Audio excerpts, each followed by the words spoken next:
What is up, everybody? Welcome to Truth and Transparency, January 15th, all day today, 2026. I have a guest here. Hello, Bela. How are you?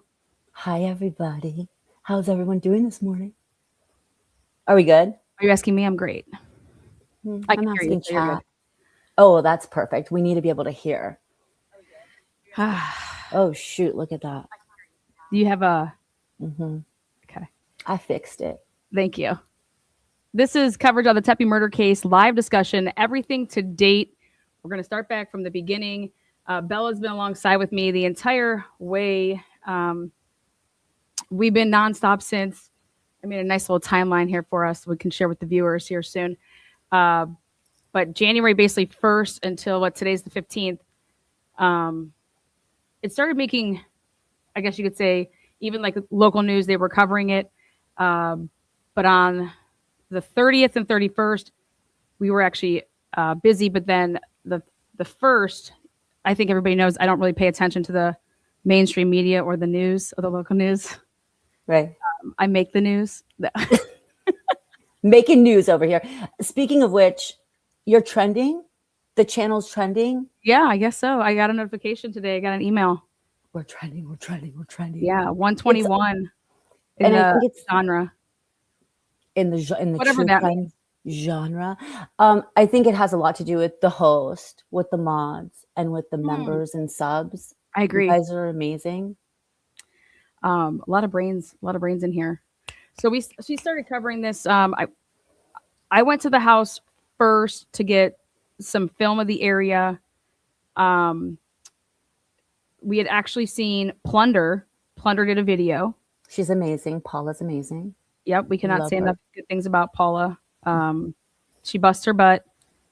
She does a great job editing, and she'll stay up all night to get her the video that she wants out. And YouTube's been really crazy lately with AI. They're doing an AI software that's checking for like stuff that would be possibly in your video to like, give it a privacy complaint or guidelines. It's community guidelines. But I know that a couple different times I'll even go and fix something or correct something, and they want to come back and say, no, it's still there. I'm like, well, no, I know it's not there because it's got a big old blur over whatever you were trying to say, someone's address. That's a public information, like they've been arrested. It's just in a public document that we put out there when they decided to put the address of the location where Mike McKee had been living. I know what happened to her. So, but anyways, Paul did a great job. We happened to see her video, and I was like, Wheeling Park. I was like, wait, that's like right over on top of the Short North. Like that's Italian Village. I said, hold on. Got in my car. This is my hood. I was like, dude, wait a second. This is nuts. But then I started like using Instagram from my account and Facebook to see, and I had like mutual friends with people that were friends with the two victims. And then I was like, okay, we're going to cover this. We're going to be boots on the ground. And we have been. And so a little bit about this timeline, though, that I want to mention is January 2nd, getting a bunch of B-roll film from the house. We focused on the fact that it was one-way streets, all the cameras that were noted in the area, and the safety cams, specifically flock cams. And we're going to go to that at the end of the broadcast today because a lot of people don't know what flock cams are. And so we're really going to talk about that because people have mixed feelings on the flock cams. As they should. It's kind of weird, but yeah, I'll get into it. Yes. So the first thing that we pretty much did, it was like we always do, is victimology. Mm-hmm. And for those of you guys that don't know what victimology means, it's who are your victims, and then who's in their inner circles / what do they do for a living, just everything about them as to like why they could potentially be a victim of a crime. And then we work our way out, right? So, and that's kind of what police do too. You start in a really tight circle as to who knows everyone, and you work your way out. Exactly. From the victims. Yeah. Mm-hmm. And the big thing that we found was that Monique was, obviously we saw the wedding video, right? So everybody watched the wedding video. And it was like 11 minutes. It was, I mean, amazing production. Beautiful. At the time when we first saw it, we had no idea that the person that put it together was actually a member, you know, of the family. Right. Realizing that really quickly though, but at first, because I just remember saying, "Holy crap, this is awesome." Whoever did this, hey, I'm looking for an editor. I'm looking for like a video person. Like that was what was going in my mind when I was watching. Really good work. So we found that Monique was married before Spencer. And oh so, yeah, we found that out. Yeah. like immediately, when we started doing our digging, to immediately she has, we found out that she has an ex-husband. We're good diggers, I think. Yeah. And then, but we didn't, there was nothing to find on him as far as having a previous relationship. So we like eliminated like that he was in a previous relationship. Spencer. What you mean by he is Spencer? Yeah, right? Spencer. Okay. Yes. Yeah. Yes. Yeah. And then we focused on the 911 call and the 911 callers. Obviously, everybody that's following this case knows that the 911 call caused a lot of people to go wild with this case, is to wire all these wellness checks.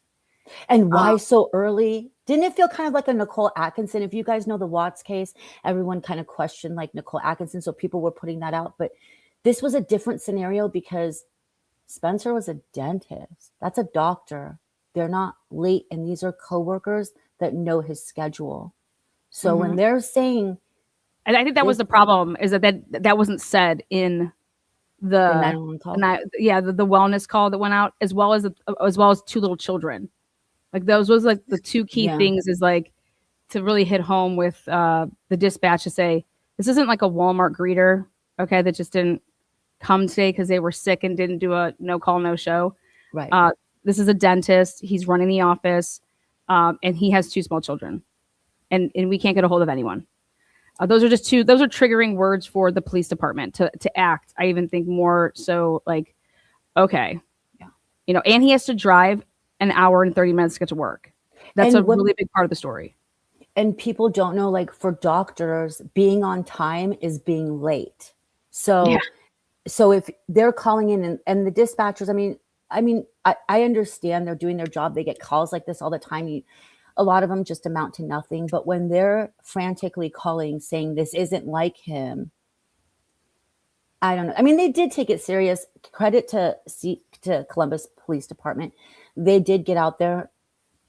We'll talk about that, like maybe to the wrong Addie, but yeah. Well, I'm not gonna lie. I'm still digging in on that. I think that that's something that we need to understand how the information was provided to the officer. How was that information provided? And that's actually a FOIA that I put out today. So I want information on how the information was provided to that officer. Because without the context of that, I think to place blame anywhere right now would be premature, because we don't know how he was provided the information. I can't imagine that you'd be looking at, me knowing that area and them knowing that area so well that you would possibly mistake 4th Street for Summit. Yeah. So for people that might have just joined and then a completely wrong address. Can you explain this? So it wasn't just that he went to the wrong address. It like the wrong like number on the house. He went to the wrong street. So people that might not know, can you explain that? Yeah. So 4th Street heads north and a Summit heads south, and they are one-way streets. And the dispatch where they were sent from was literally 2 blocks away from their house. Okay. So the station that he came from. And so not only was he not on 4th Street, he was on Summit. And not only did he didn't go to like 1411 Summit. Right. He went to 1714 Summit. I don't know if maybe he needs to get better glasses if like the screen was up, but I don't know how you mistake, like I said, 4th for Summit. Yeah, for Summit. You just don't. And they know that area all the time. I mean, we've written it. Yeah. And I think that it's a big mistake. And this is why I put this out numerous times, and I really want to emphasize this. It's a big mistake because of what then it was a domino effect. By them not going to the right address, okay, 3 people got into that house before the police, and you bet your bottom dollar that the defense is going to use that. They will. So that was always, to me, it didn't matter who became the defendant in this situation. That's just going to be a hurdle that the prosecution is going to have to overcome, because should this go to trial, should it go all the way, that's a, what did they touch when they got in there? What were they doing? You're going off of the witnesses' then statements to say how the house was when they arrived. You're then going off of the statements. Okay, then once you got in, where'd you go? And then what did you touch? Yeah, how were the bedrooms when you went into these bedrooms? Right. Did you touch the doorknobs with the door was shut? Did you manipulate it in any way? But and they never came out and said it right away. That they made it seem like there was no issues. And I want to point out to everybody that we did a FOIA request, a public records request, a PRR. A PRR on January 6th, 2026. Okay, and that request was asking for nothing to do with when they went back the second time. It was all focused on the initial response, right? Because of all the, they were only putting bits and pieces out of everybody's clips, as far as local media was concerned. These little bits and clips of the calls, and it was all taken out of context. It was not put in its chronological correct order. Yes, remember that the 911 calls were just being disseminated in a way where it was like you can't really follow along. And then we got the 911 calls in their entirety, and it kind of did make a difference, didn't it, Lana? Well, yeah, the big part was that when the public request went in, immediately we got back the CAD notes that we wanted, so that it would all be printed out, so you guys could see it in like the timestamps, the location of everything. But then the one thing that they held back on, and they said, hang tight, basically, we're going to get you this body cam. And I've never seen something like that, where either you're going to deny it or you're going to give it to me. Right. And because it was a completely separate incident, it had its own number. That's why I knew they had to give it to me, because it had nothing to do with the Tepe murder. The second responding incident, which was the murder incident. Okay. Right. And so that request then led to, literally on January 6th, that PPR is put in. We get the first batch of everything minus the body worn camera of the officer on the 7th. Okay. We put that out so we can clear up, hey, this is the timeline of it. Here's it all in black and white. This is where, this is everything written out. Then they allowed I believe personally, this is my personal belief, is that when we heard that first speech from Chief Bryant on January 8th, it was because they knew that they had to get me that PPR within a certain amount of time, because that's just the law. That's the statute. And so Bryant came out and did her first public statement to local media. Again, that was like that private little convo that got put out. Well, she had two private convos with two, but one was on film. That was the January 8th one. Yeah. And so it was like, either this YouTuber is going to put out this body worn camera, or you're going to make a statement to talk about the wrong a house responded to by this officer. And that's what they did. They talked about on January 8th that he did everything he was supposed to do. He just went to the wrong house. Okay. And then January 9th in the morning at 9 a.m., what do I get? At 8:51 a.m., what do I get in my mailbox? Here's the video. And then I put out the body worn camera of the officer. And so CPD, but that's how that all played out. And it was causing a lot of problems for people that were, being attacked in the media, in social media land. Yeah. And I just felt like I knew that was not the case. And I was like, as soon as this gets out, it's going to stop attacking the 911 wellness callers. I mean, period. There was nothing strange about that. He has an hour and a half drive. He's not there. He's supposed to be there. He's the dentist. Okay, we call him. If he was running late, I would have thought the guy got into an accident if I was one of the workers. That's what I would have initially thought. And I think they did. I don't think they ruled that out, So, but backing up then, when we started doing the victimology, we kind of honed in right away on her ex-husband. Well, we wanted to know more about him. So what we do, when you do is you That's what kind you're of supposed hone to in do. on someone and you kind of, if you're thinking about like a screen that you have, you kind of like expand, right? So we're like, okay, we have Michael McKee. Let's expand. Let's dig into him a little bit more and see what we have. And it was really interesting that there wasn't that much out on him. It Well, was, but let's talk about how there were multiple Michael okay. D. McKees. Yeah. So And you, now if it you guys, matters. And now it matters because of hearing about these fake addresses and him providing fake numbers. yeah. You guys, this is a really big part of the story. So I Is told Lana, I said, I don't want to sound weird, you guys. Like, I don't want to sound weird, Lana. But if, and this is before we knew too much about Michael McKee, he hadn't been arrested yet. There wasn't a lot out there. this was We on the didn't 3rd. know. Yeah, we didn't know. We hadn't talked to anyone that even knew anything about him. And I was like, if I just, and I kind of joking, but not, I'm like, it's almost like he paid someone to be him, like to be his doppelganger on paper so he can hide. And Yes, it's so that's what she weird. told me. And I started laughing because I was like, well, I do agree that it's like a ghost, but what he did was he morphed a bunch of different Michael McKees in different areas.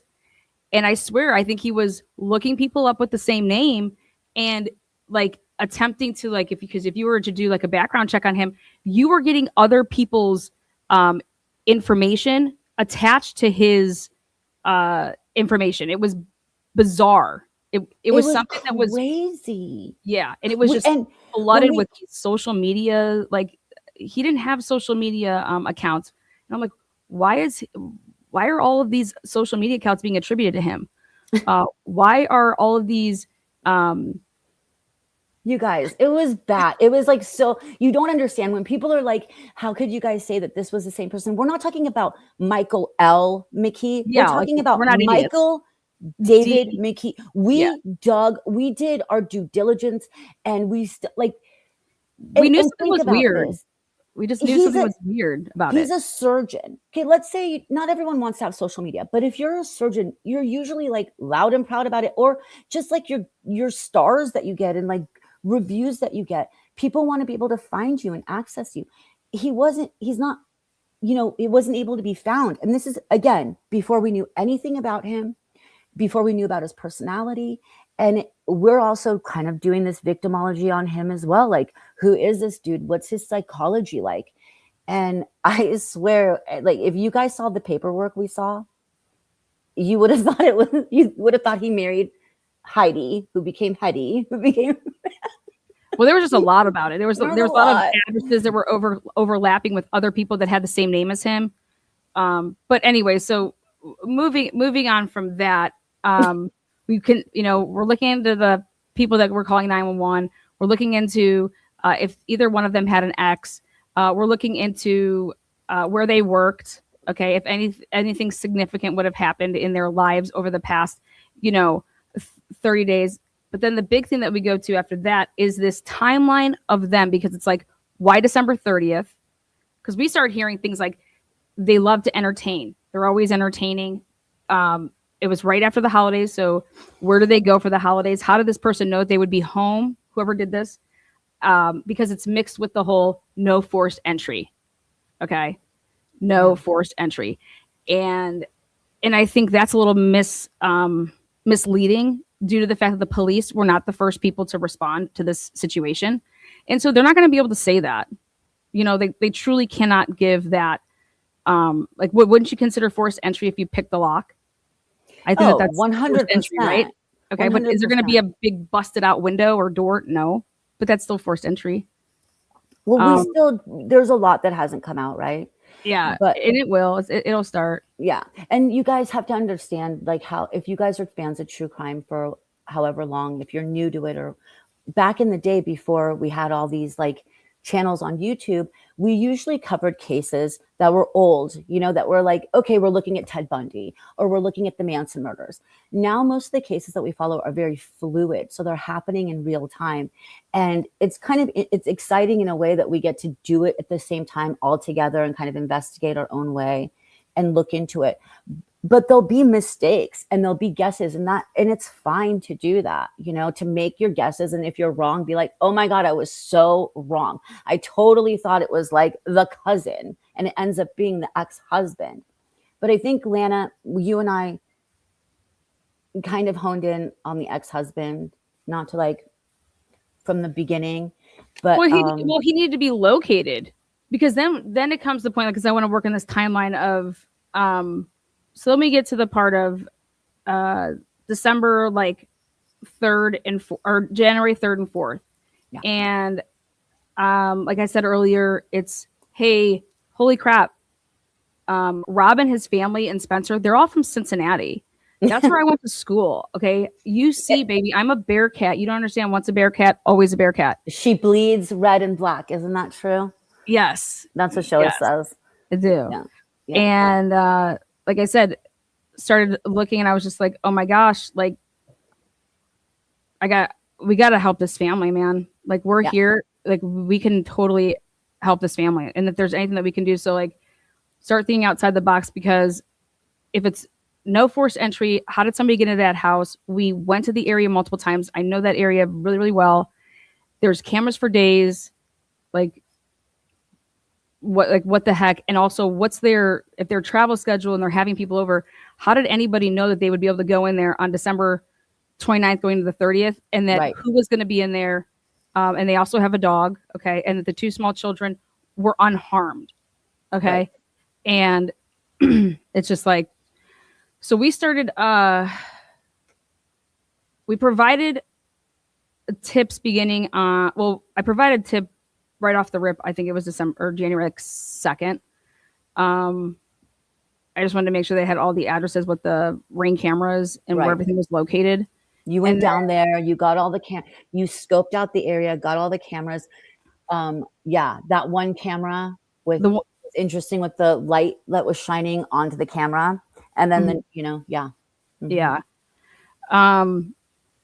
So we went to this wedding video. Yeah. And being a YouTuber, you know that you're able to, on the back end of your own channel.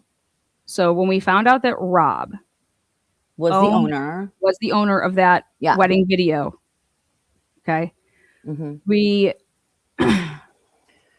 I had been talking to him to provide him just, hey, I'm a fellow Bearcat. And one Bearcat to another. Yeah, it was just, I'm down here, and I'm really sorry about everything that's happened. I can't imagine what you're going through, if there's anything. And basically it was just like, he doesn't have to say anything to me, and I can provide him with whatever. It didn't matter. It was just, I wanted to reach out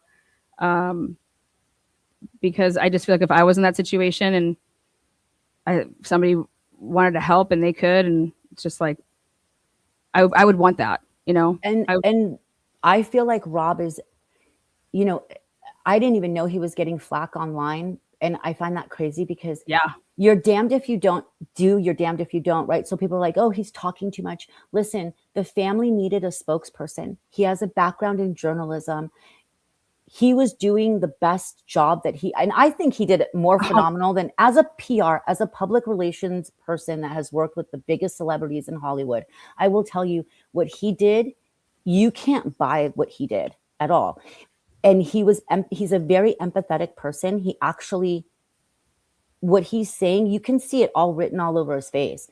Mm-hmm. Anyone that even looked at that guy for a second and was like, you know what, you're talking too much. I was like dumbfounded when I found that out. I'm like, this guy's doing the best he can.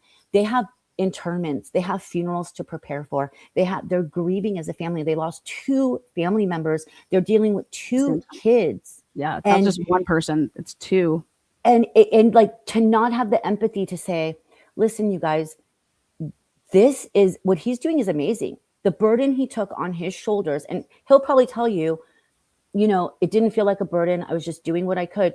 But for anyone to come for him for what he did was asinine to me.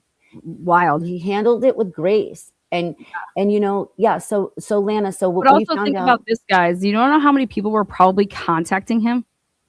Like, think about it. Think about how many people were contacting, not just him, probably that whole, inner circle family members, okay, blowing them up. And I mean, he took it on the I'm not chin. talking like 1, 2, 3, 4. I am talking an insanely amount of numbers. Like when you add everybody up, because guess what everybody wants? Everybody's answering to a boss that says, well, why didn't you get that interview? How is that he's talking? So if he's talking, why is he talking to them and not us? That's all that those people in mainstream media land heard. Cared Trust about. me. That's what that's what that business is all about. And so I can imagine, how many people, what that was like. And if you can keep it where only one person is a spokesperson, absolutely, like, 100%. the number one thing to do all time, every time. And so it's the same message. And so that nothing's clashing. And it was the first time that I've ever seen that in a case that was just, you rarely see that. You rarely see that. No, and the way he handled it, like he says his background's in journalism. You guys, I don't know how much work. I mean, my background's in journalism too. That was my undergraduate stuff that I had to do in order to do what I did. But like how much you work in it, whatever. But if I was the family's PR person, I wouldn't even be able to find someone that could do a good a job as he did. And with the emotion but you guys also have to think about, this is his actual family. So he has to get out there and have these raw emotions in front of a camera. And when that camera turns off, that's his real life. And for anyone to judge that, I just felt, and this is my opinion only, but I felt entirely sickened by that. And well, the other thing I want to say about that is that if he's saying things off camera like, hey, we're not talking about the children, or we're not doing this and we're not doing that, and people cross boundaries, can you imagine being on a camera and being asked something that you specifically said, please, like, we're not doing this. We're not talking about the children. And can you imagine them being violated and that happening? So people wonder why they're not getting, why people don't go back to people. Trust me, there's a reason. When you, as a, I know that I've said this numerous times with the whole Turtle Boy thing. Karen Reed was his source, and he was supposed to protect her. Okay. And he did not at all.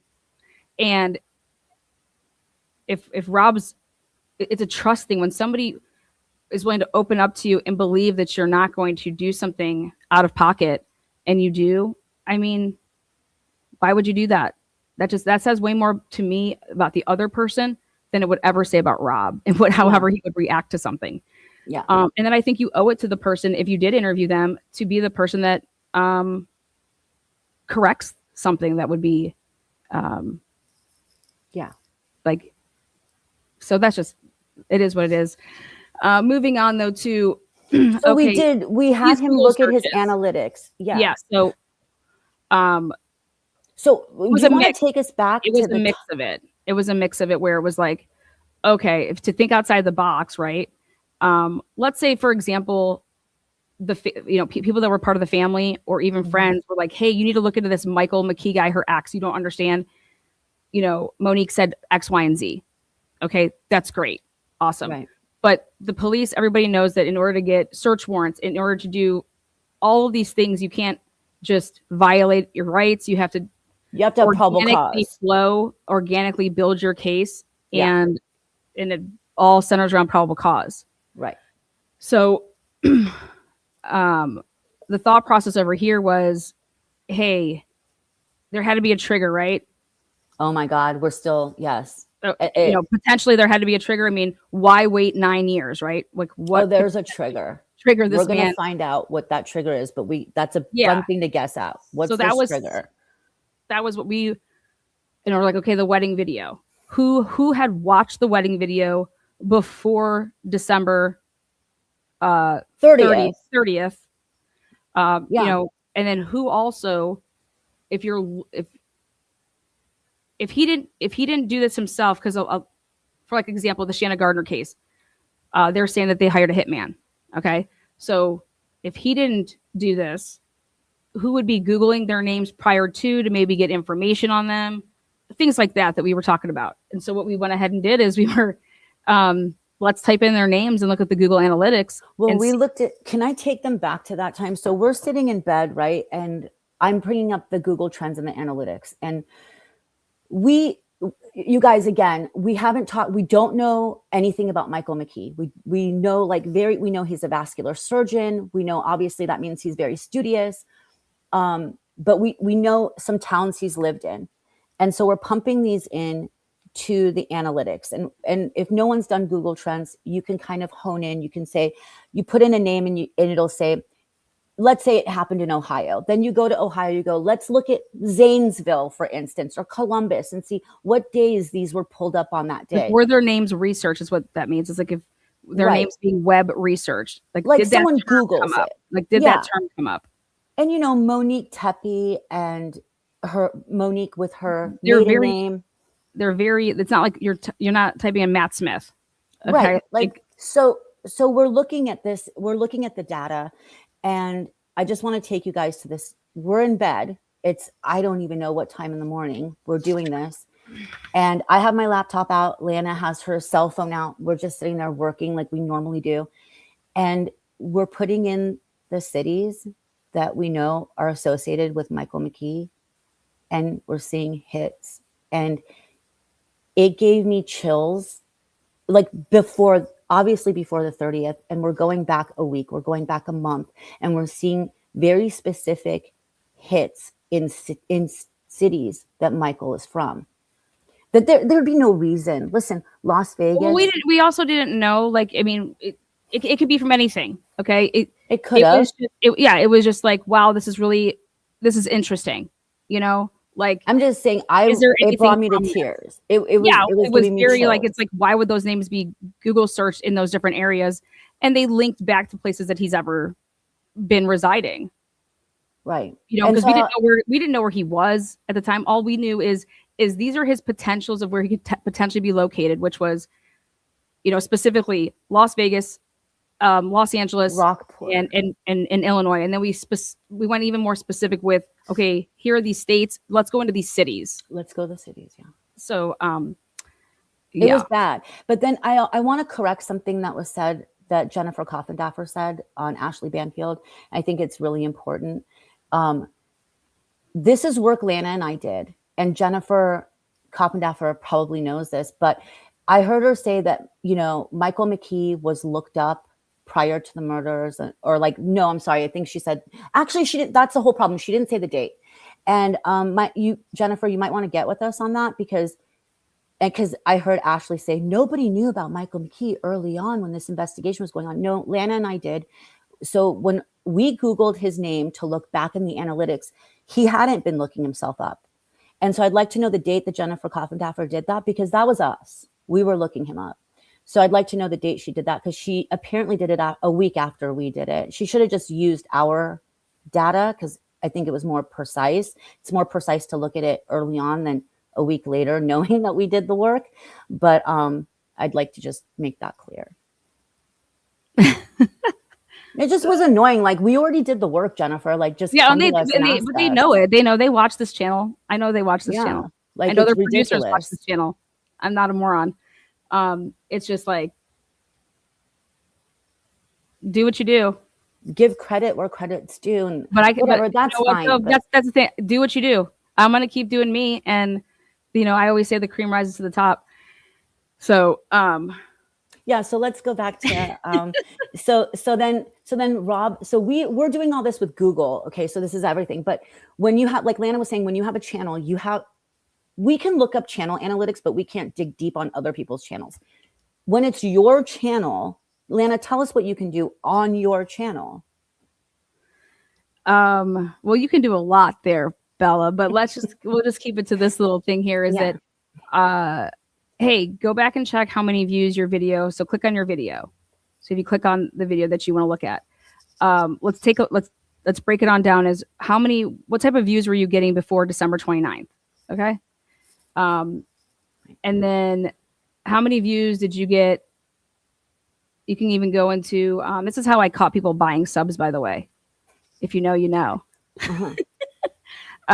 Blasted their ass. I spilled the tea on that channel, and they do not. They refuse to post on that channel.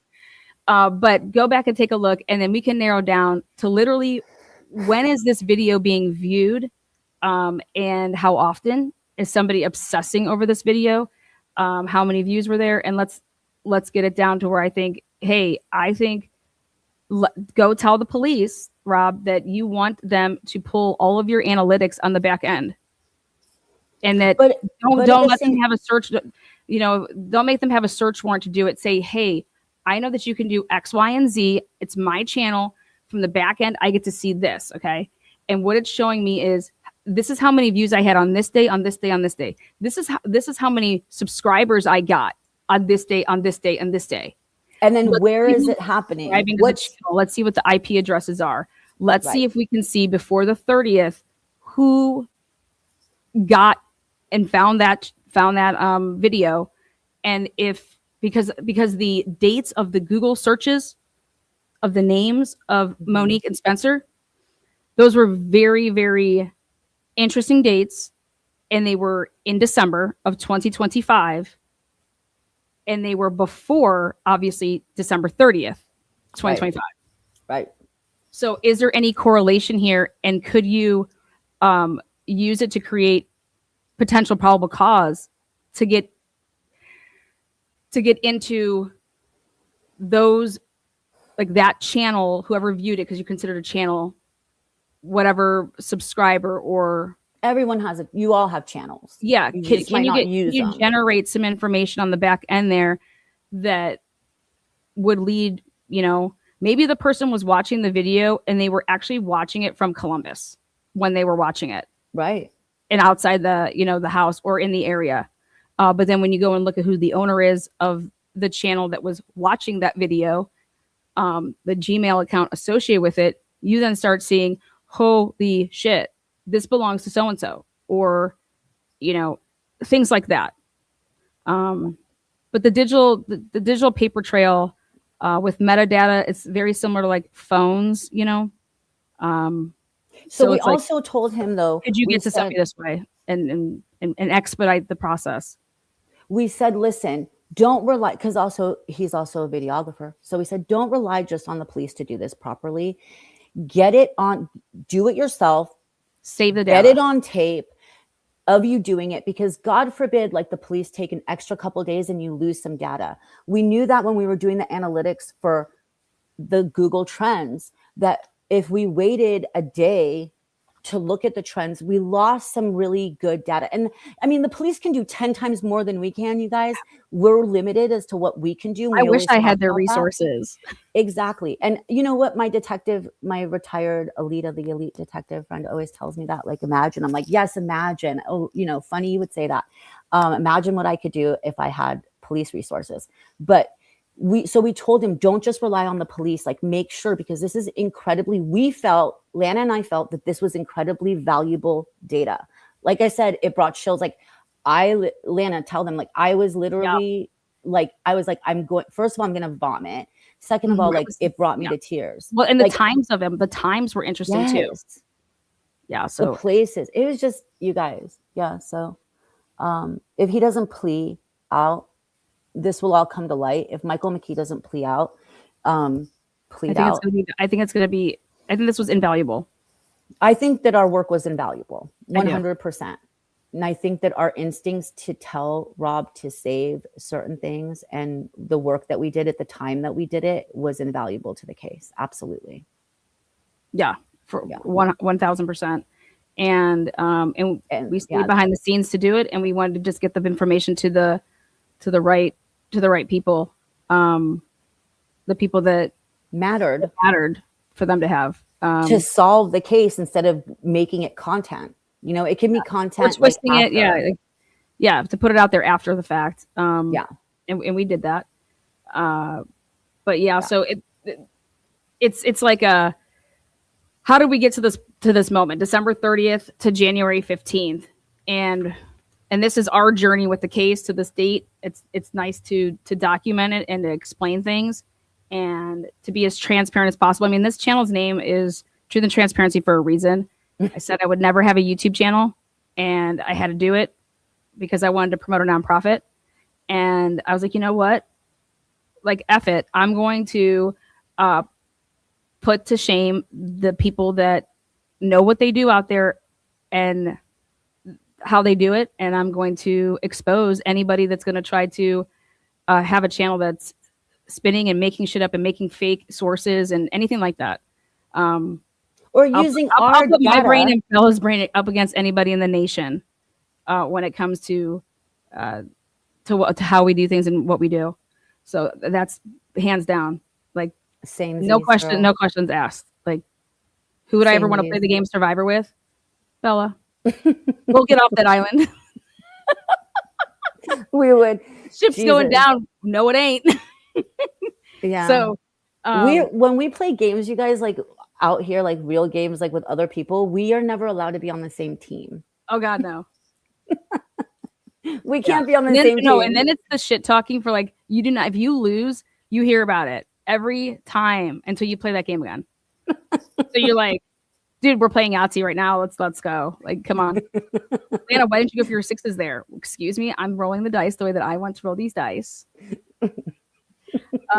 So we get to the public requests. We got those. We put those out. We know that that's going to be a problem. Whoever ends up being the defendant here. So we get that first public statement. Again, they did not open the floodgates open to. They didn't let anybody even know that there was going to be an interview. Bryant went to the local media people, and that happened on, like I said, January 8th. Yeah. Then from the 8th, from the 8th to the 10th, from the 8th to the 10th, 8th to the 10th, we're talking about over here this ex-husband. People thought we were nuts, and I'm like, saddle up. We'll see. We'll see at the finish line. Sure as shit. What do they do on January 10th? On January 9th, we released the body-worn camera. And then January 10th, or maybe it's then January 10th, they arrest and get in custody McKee. Yeah. We've had a lot of sleepless nights, haven't we? Yeah. It's cold out here in Columbus, you guys. I'm from LA. Like, it is cold. I've moved to Columbus officially. Like, it is freezing. They have seasons. Welcome to seasons. Yeah. So here we are. Holy shit. They have somebody in custody. And I'm like, I'm getting down there. I'm getting down there. And I go down to the main headquarters. And I'm like, no one's around. Like, it's a ghost town downtown at headquarters. And I'm like, you know what? I'm going to go to the short north and I'm going to do a 3-minute video. And I want everybody to know that there is a man in custody, and it's Michael McKee. And that's what I did. I went to the 2 favorite stops of Monique and Spencer's. Yep. On High Street there in the short north. Then I proudly went to the Hubbard Grill and I ordered up the baddest Coors Light. Okay, because I wanted to see Coors Light. That's a new one. Coors Light. Okay, there's an inside joke, but I ordered a Coors Light, and then I headed on home, and I was like, now round 2 begins, because this is going to be. He's a surgeon. He's he should have more money than any of us, right? Can we talk about that for a minute? I just my opinion only, you guys, my opinion only on this. And I'll just like do a little bit of a resume statement. I've been doing and writing for true crime for big publications. I freaking date myself. Let's just call it over 20. Let's just call it, we can do more than that, but let's just call it over 20 years. Okay. So what I think, in my opinion only, this isn't anywhere, is that McKee used finances as a way of coercive control, or just call it control. I think that he was a really cheap man. I think that even if it was Monique making the money, I think he used that to control her. And I think, it's probably going to come out, if and when it does, that was something he was really big on. Yeah, I was telling you that, and then you heard something about him. I don't know if you've talked about it, so I won't say, but what do you think about that, Lana? About him? What do you think about him as Michael McKee as a human? Like, if you had to guess? I reached out to one of my sources and I said, you were spot on about saying that you would not be surprised if he has never had a meaningful relationship since. That is my impression of Dr. Michael McKee, is that the way that Monique left him, if that was like, the whole all abruptly on the U-Haul getting out of there, that was something that man has never recovered from. He has held his grudge and his vendetta. And I think that he has moved in a stealth manner since. Hence, this is why he's providing fake addresses to his employers, fake phone numbers to his employers. Crazy. Which we're going to get into, like where we stand now. But this is a man that I think has been not making moves like you would normally see a vascular surgeon going out and just be like, okay, there's plenty of other people here that I can find my, person, and finding his person, starting a family. He wanted a big family. He wanted to have a lot of kids. I guess that had to only be with Monique, clearly. If, he's the guy, right? And because he is innocent until proven guilty, guys. Like, I believe in that. And he has a right, as all of us do, and to go to trial and have a fair jury and be able to be seen as innocent until proven guilty. Yeah. That's why the bad rumors need to just stop. But I just think that he moved so mysteriously for a reason, and that could be potentially because of this day was coming, and he never knew when this day was coming, but that he was preparing for this day. And in order to do that, it started back then, because you can't find anything on this man. And I don't know if he paid somebody recently to scrub him from the internet, because maybe there was a bunch of stuff, and then he paid somebody, because you can pay companies. It's easy. Yeah. It costs a lot of money though. And I'm not talking about it costs $500. I'm talking about it costs thousands of dollars to scrub you from the internet. And so that none of your stuff, was popping up in searches. And so I think that this was really, it was like she was afraid of him with the damage that he called, emotionally. She knew she wanted out right away. When you tell your family to come help you do something like that, there is no going back then. Well, that was my big point, is when you start involving your family now, and you're not making them, but now they're involved. They're coming out to get you from another state. They're packing their stuff, taking time out of their life. If you just walk back to that relationship, you are disappointing other people. And it depends on what type of person you are. Yeah. That's how it feels. I'm not this.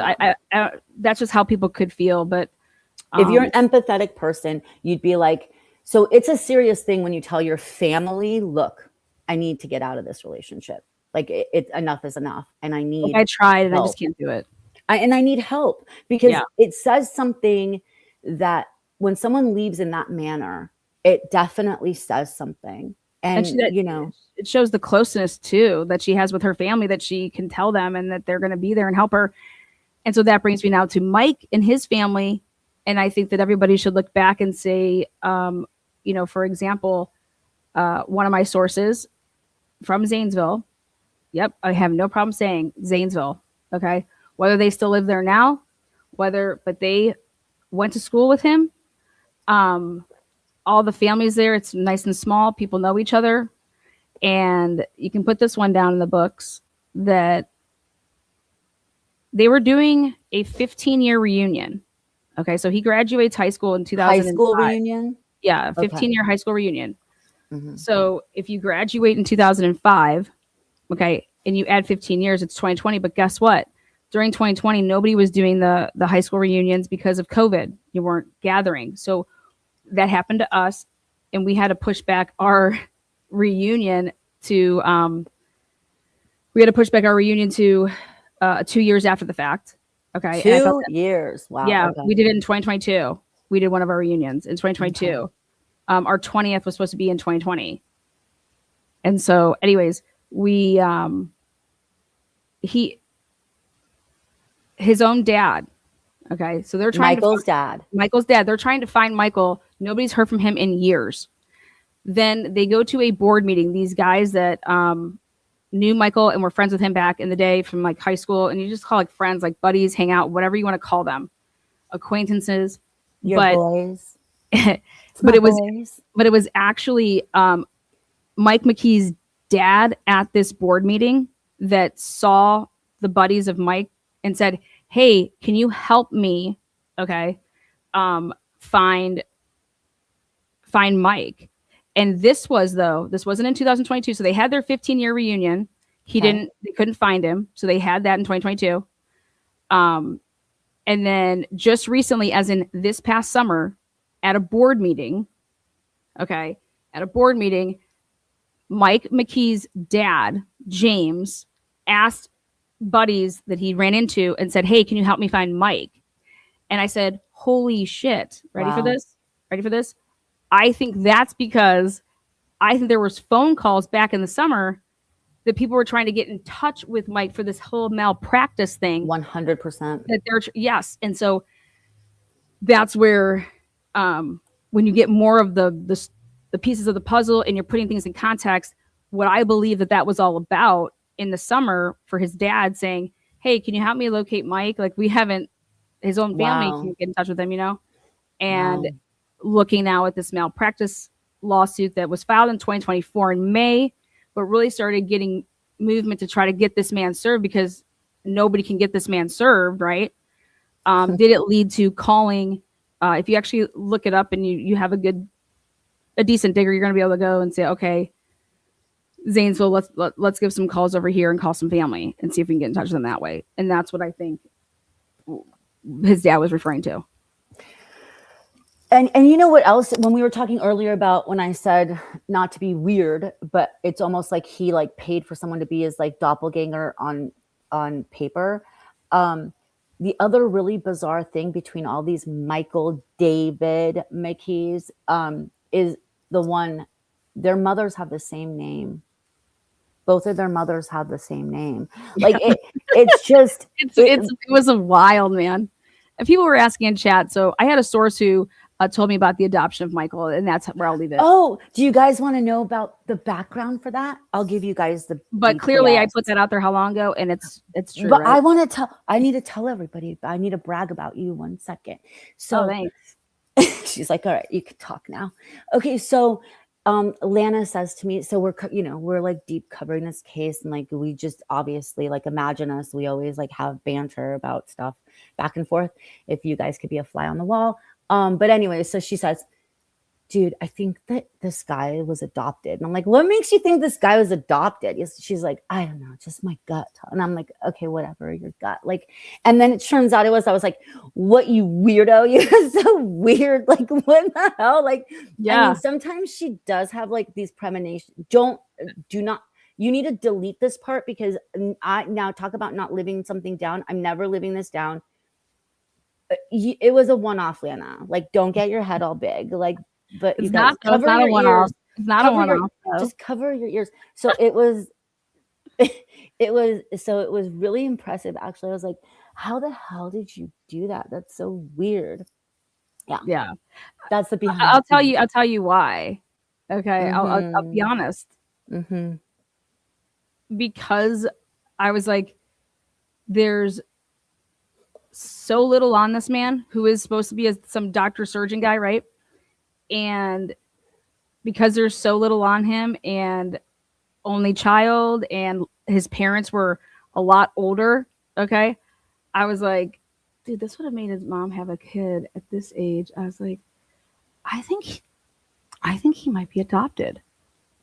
That was my, that's what I was thinking about in my head. I was like, if we do some mathematical equations here, some simple subtraction, and then only kid. Mm-hmm, mm-hmm. But his adoption, just for the record, you guys, is all of the sources that I've spoken to that had grown up with him and knew him. He wasn't like adopted. He was like 3 or 4 or 10.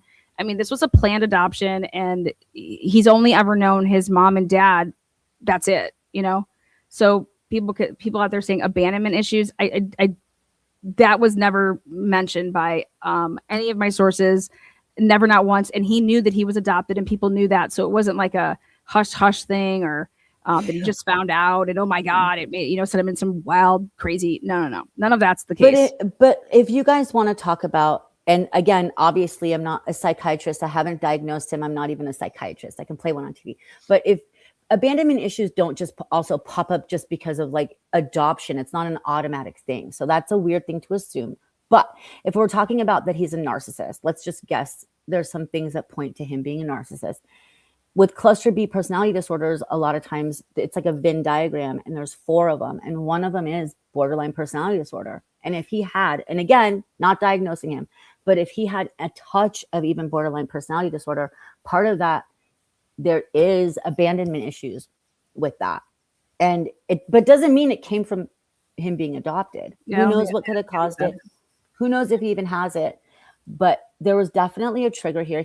In my opinion only, he's very obsessed with Monique. He couldn't get over the fact he wanted a perfect marriage with her, a perfect outlining what it looks like. This is just your my opinion. Like I said, want everybody to know that. My opinion, I've said it a bunch of times, and yes, my opinion, again, I will say it again. And he wanted the perfect marriage, and he couldn't. She left him. She made the decision. He didn't make that decision. And sometimes with the personality, in my opinion, that he has, he's the one that gets to make that decision, not her. So you don't get to leave me. I choose when you leave me. And so he harbored this. And I don't know like why, in my opinion, again, there was something that triggered it. I don't know what it was. I don't know why he allowed them to have their last Christmas, but not New Year's. I don't know if we'll ever know. I think the timing is very interesting to me. There's things that are, the timing has to do with surveillance. The timing has to do with intel. They weren't available to be killed on the 25th, 26th, 27th, or 28th, or 29th. They weren't available to be killed in terms of you're going to have to go do this at somebody else's home, or you're going to have to do this with other people in their home. So that is a big part for me is, did he have help, or what type of intel did he have? And well, remember in the beginning, before we knew anything about, so before we knew anything about this dude, we're like, when we're pulling up the trends, the Google trends on this, where he lives, and literally every place is like dinging. It's all dinging at different times that he's looking up Monique and Spencer's name and her name. Well, let's back up. We don't know if he's doing that. Well, okay, yes, you're right. We don't know, but it's coming back to these. But it's coming back to where he is in really weird times prior to the murder, okay? At the time, we don't know his personality, and we're like, did he have help? Like, we're wondering this because we're just like, let's say why we think the reason that came even about, for the record, is because I want to put to bed the rumors of this alibi. It's being run all over with that he's talked to the police and that he specifically gave, a specific alibi and all of this stuff. I want to back everybody up on that. Ready for this? This is just going to be a really simple news flash. This guy was ducking a malpractice lawsuit. Okay. Do you think he is just going to answer a phone call that is coming from an unknown number, or a number that says CPD? Okay. No, he's not, in my opinion. So I want to preface this, like, this is really, really important, is that he's ducking a malpractice lawsuit to the point that fake addresses are being alleged by the lawyer in that case, numbers, yeah, everything like that. Okay, so here we get to this now, December 30th to January, whenever, and in the Brian Kohlberger case, they didn't reach out to talk to him, right? So why would we think that the police here made contact with him? Number one, all right, because he was in the circle, though. It's like closer. Like, Brian didn't have anything to do with the 4 victims. I understand that, but that would be also assuming, though, that had happened. Sure. versus just this. Ready? Here it is. If they do their due diligence and see, so number one is McKee would have had to pick up a phone of them calling. Unless they knocked. You don't think they knocked? The first initial time that they ever would have done something to make contact? No, I don't. But at any point prior I think to the arrest? I think they were calling around. I think the police had to work a little bit to find out where he was. Okay. And so, again, that's me speculating. I just think they have a bigger database. A a malpractice lawsuit, to me, is not the guy that's going to be, hey, there's a ring coming through my phone. Okay. I agree. I agree with that. Oh my God. Hey, what's up? I agree with that. That doesn't, it's like if you believe one thing, but then you're going to go completely opposite and say, though, but he would do this. I just think that that's just an oxymoron to me, is for not to consider the fact that. So I think everybody just needs to chill out on the whole that he gave an alibi versus maybe the police were just like, listen, we have his phone because we went ahead and did a pen trap and trace because he was an X and we were able to do X, Y, and Z. His phone didn't move. His phone was in Chicago. Okay. So he works in Chicago. That's where he's at. He's not even in Columbus. Like, I see what you're saying. Did the so police you're saying it could have been? Yeah. Okay. Like this whole alibi thing, and that he said something and that didn't pan out. I'm saying we have no idea where that's coming interesting. From. Actually, that's really interesting. Okay. Yeah, that's interesting. I don't know why, but I feel like, initially they would have called. I think you're right. Why would he pick up? But why wouldn't they have? Because the resources, we talked about this earlier. They have more resources than we do. They have more resources than the guy who was process serving him for the malpractice lawsuit, right? So they can look and see what type of vehicle, which I am so annoyed the reporters didn't ask yesterday. What type of vehicle does he have? You're in the room, ask the question. So don't worry about it. I got in touch with the Columbus Police Department, and they need to answer the questions I have because we weren't allowed in there. So they're going to do that. And then they will, because they're an amazing police department who's doing an amazing job on this case. We hope. But like, wouldn't you think at some point, because they can see what type of vehicle he has, right? And they can see his addresses. What if he has, vehicles, vehicles, they can see the address, they can see his addresses, they can see his place of work, they can see his DMV, BMV, whatever you guys call it, or what they call it in Illinois. I think they would have gone there. And one of the main questions you're going to ask, sorry, Mark Garagos, one of the main questions you're going to ask is, where were you on the night of the 29th leading into the 30th? Yeah. So let me ask you this then. Mm-hmm. How about if the cops are saying, we don't want to tip him off. Sure. We don't want to tip him off. We don't want him to think that we're on to him, because we want him to make moves and make mistakes. Maybe he has a storage unit. Maybe he has X, Y, and Z that he'll go to and do something. But to hear, we don't want to tip him off. We kind of want to monitor the situation and see what's going on. We're going to put out this person of interest video, see what happens. Okay. So I think that they sat around the round table, and I know that they did, because they have to make their decisions, and everything is strategy. So if the family came out and initially said to the police, hey, I'm telling you, this is who did this, and it was by multiple people, and they were saying this out the gate, then that's what was being said on December 30th. Okay. The cops are probably like, okay, it's been how many years, right? Let's look into this. Well, there's no reports of any domestic violence. There's no ROs. Yeah, there's no ROs. She's never reported him. They've been divorced for 9 years. Also, you have to think about this. The police have to consider, maybe you guys are just pointing this way because y'all did something, and they still have to do their due diligence with eliminating people that are in the close, who she knew and him. Okay. And Spencer. But I do think early on it was all said. And I think that they were able to early on clear everybody in the inner circle very, very early on. And then, so that's like, all right, well, let's go on to this, and how can we check him off? And so I think that in a way they checked him off with his phone to say, okay, his phone was in Chicago. Yeah. Okay. And so if the cops are saying to themselves, your phone's going to be your alibi to say it's sitting there in Rockford in the hospital because he's on call, let's just say. Okay. Does he have to tell you that? No. Like, you could have made phone calls to talk to the hospital director. Okay. Found out that, he was on call that day. So I don't even have to to contact him yet because we don't want him to know that we're even considering him, right? Right. And so I call the hospital director. I say, hey, do you have a Michael McKee that works, blah, blah, blah. Well, we're investigating, a homicide, and, we're looking, was he working? Can we get his work schedule? Are you able to do that? How would that work? Do you need us to go get a cert? What can we just get from you that you're willing to give up? Wouldn't you want to lock him in?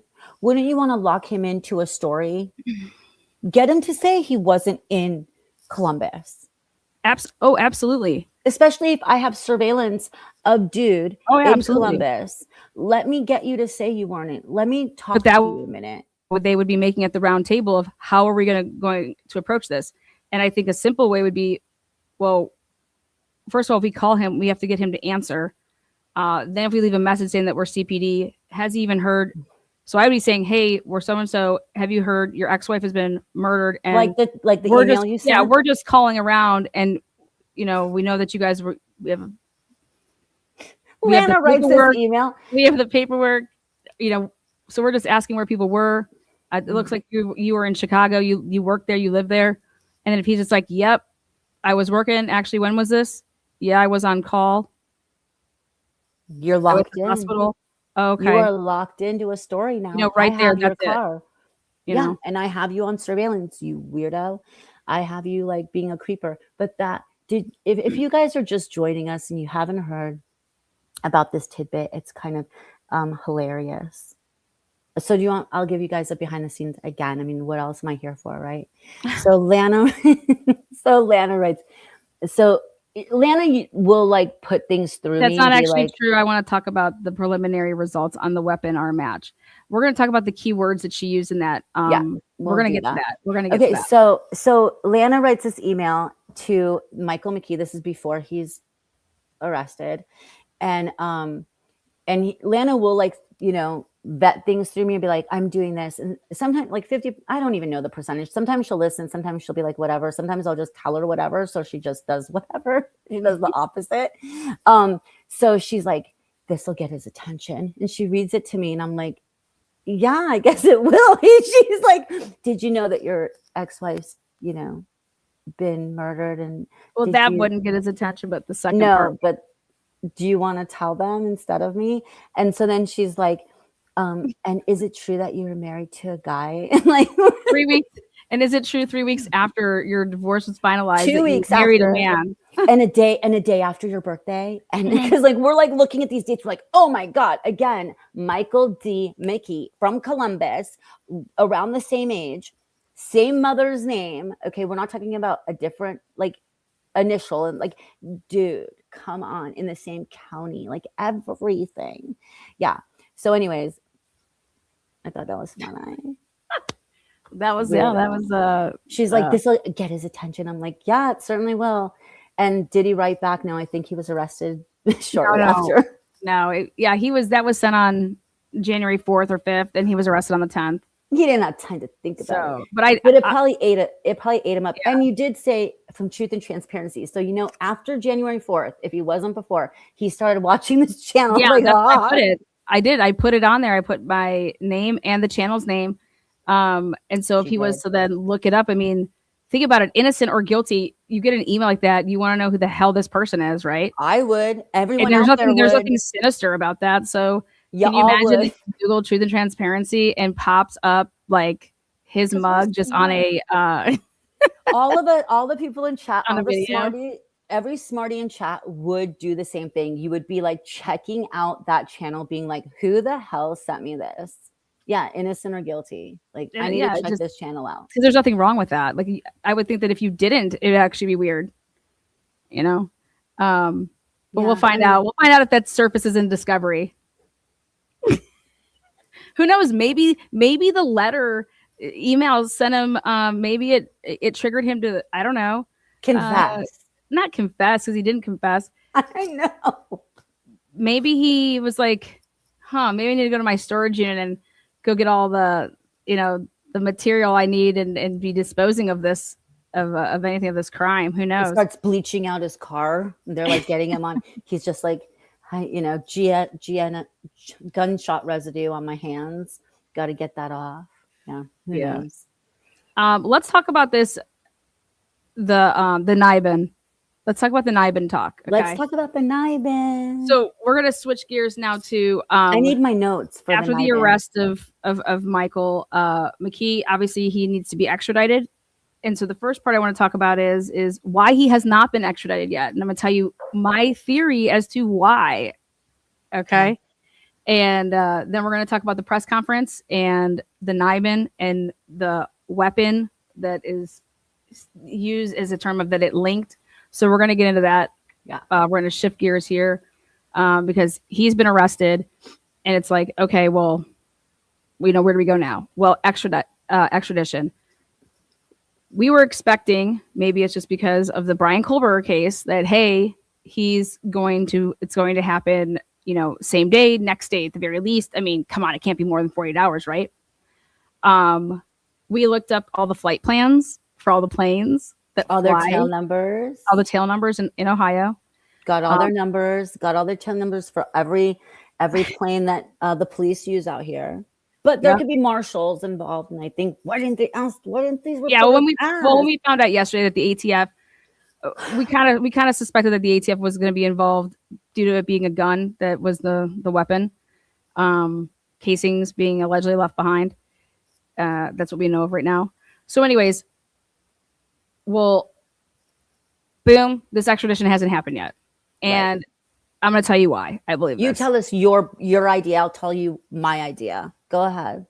Want to hear this? Dying. So, number one is in Ohio here, you either need to be indicted by a grand jury or you're going to get a preliminary hearing. Okay. Mm-hmm. And you only have so much time to be indicted by the grand jury before, hey, if I get my preliminary hearing within 10 days, so you better, and I want it. I'm not waiving it. I want my preliminary hearing.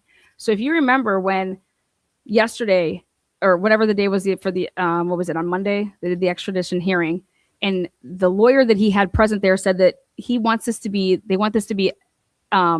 expedited in the fastest manner possible to get him over to Columbus, right? Because he thinks he's innocent. Because he wants to plead his not guilty, and he wants to, and I'll tell you why. The longer that this stalls and that they don't extradite him, guess what clock doesn't start? You're not violating his due process. No, you're not at all.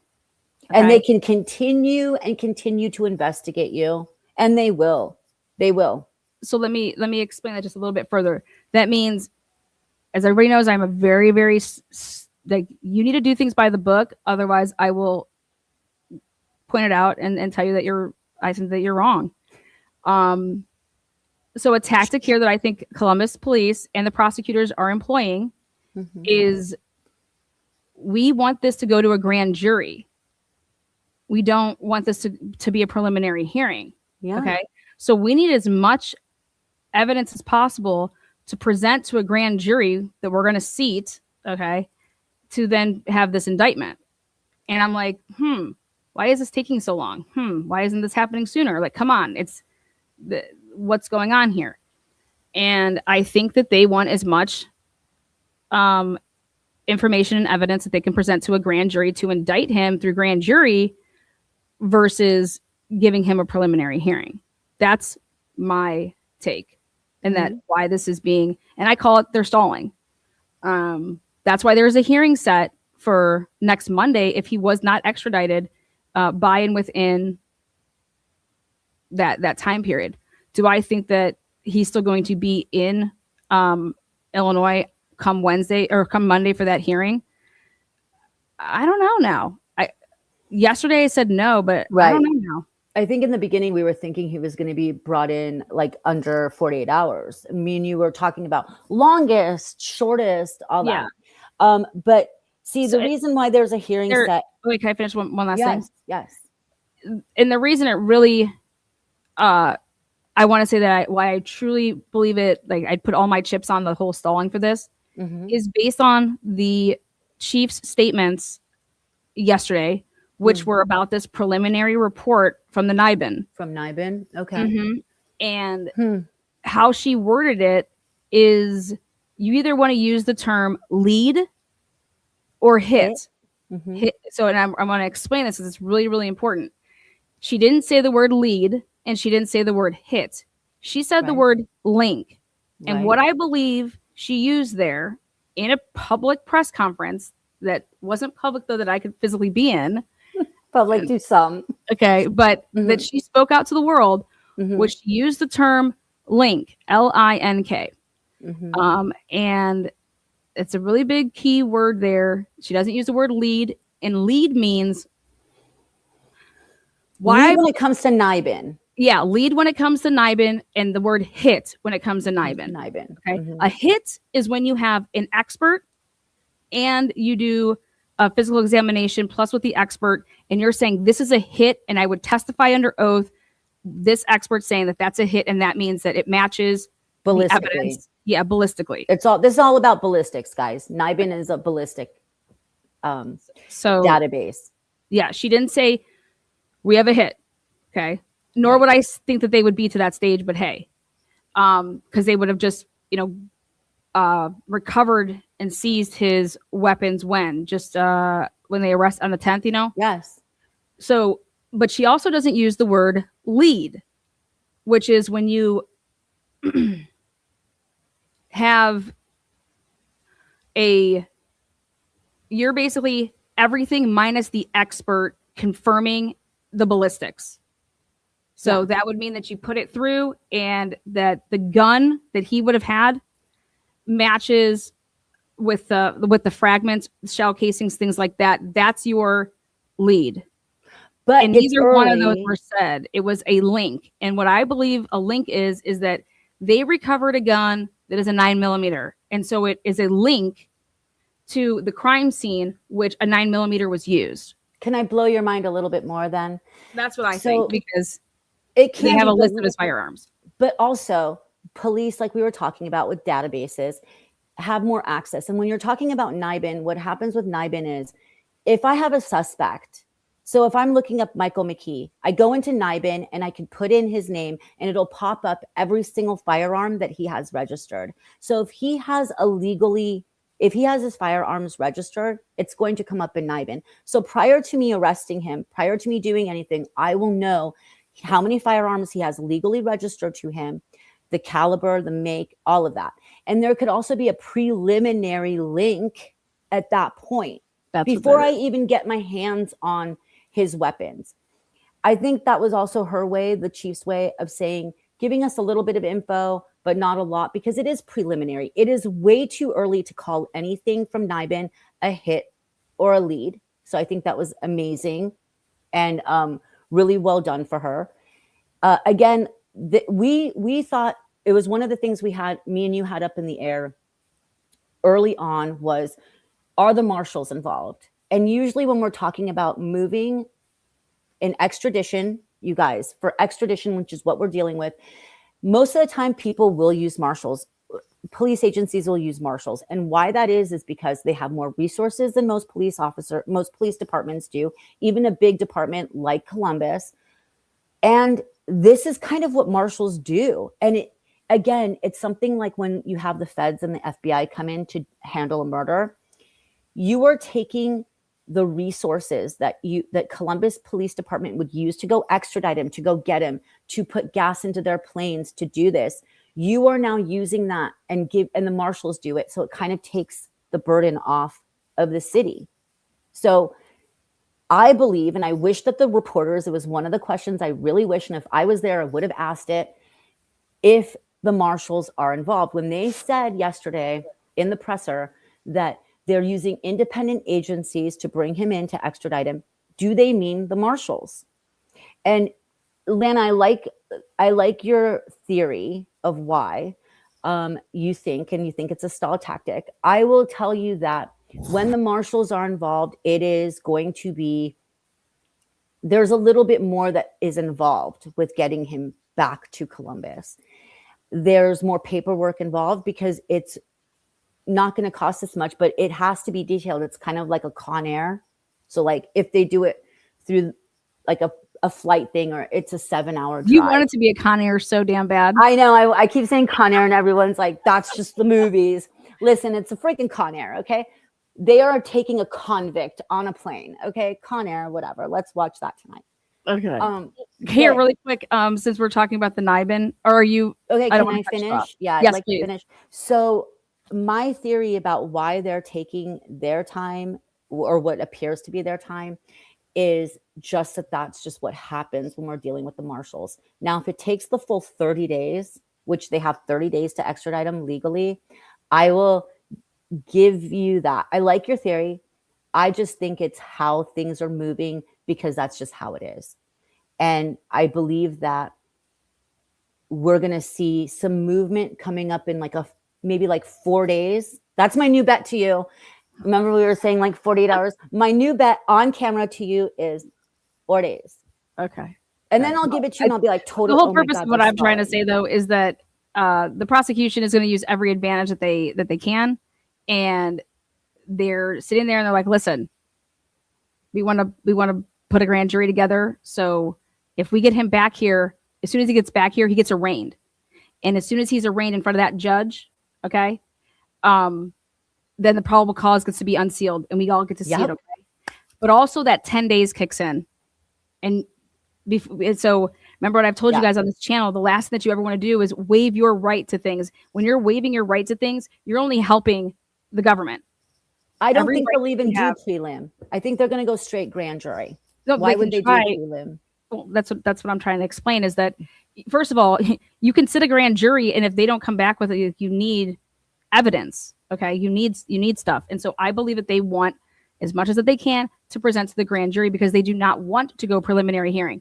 But if you are entitled to a preliminary hearing by day 10, so if you can't sit a grand jury within those first 10 days and get them enough information, because remember, grand juries, they take multiple days and yada yada yada, he will have his preliminary hearing, and it's whatever you can present then in front of the judge to say, yeah, this is why we believe it's, we have X, Y, and Z, here it is. But you get to be subject to cross-examination in a preliminary hearing. A grand jury, it's just no cross-examination. It's no defense. It's just they get to present the information to the select jurors, and it is what it is. So, and they can indict a ham sandwich. That's the saying, right? Yeah. So here we go. I want to just play. It's a 4-minute video. NIBIN? Yeah, it's just a 4-minute video, and this just gives everybody just what the police chief was talking about. We put it through NIBIN, and she said that. I want everybody to understand what that means. Okay, so here it is. This is just, I think, a good 4-minute video that we can benefit from. My name is Yelis Arsenal, and I'm currently the Crime Intelligence Center Supervisor for the Miami Field Division. I can hear it. And we're here today at the South Florida HIDA CJIC, and we're going to be showing you the services we offer to our local and federal partners. So this is our trailer where we bring all the firearms submitted for test fired. We can test up to 50 caliber here. And we also have a fuming chamber for fingerprint preservation services should our partners that are submitting evidence need that service as well. So once we are in here conducting test fires, there's got to be at least 2 people for safety purposes, but we do have personal protective equipment for everybody that's going to be inside the trailer when test fires are being conducted. So this is our snail trap where we point the firearm that has been test fired, press the trigger. We take at least 2 test fires for every gun that's submitted, and we take the best of those 2 casings through the triage process to be entered into the NIBIN network. All right, so once test fires are completed, we give them to David, who's one of our NIBIN contractors, and he conducts the triage process, and then he'll explain it from there. Thank you, Shalissa. So right now what I'm doing is I'm actually going to put these 2 cartridge casings underneath the microscope, and I'm going to choose the best one for our standard, which will then be used for the brass trash machine. We use acetone because it's actually a better cleaner for getting off carbon and gunpowder from shell casings. From here, we go over to the brass tracks machine.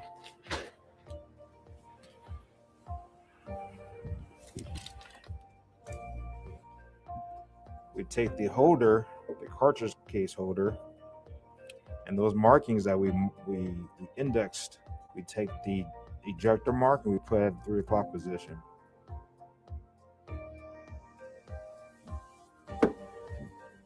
Press down on it and make sure it's flush. That way it'll pick up the image clear. If you don't put it down, if you don't flush the cartridge case, it can come out blurry or too dark or too light. So you make sure it's flush. Now it's going to be doing capturing the full head stamp of the actual shell casing.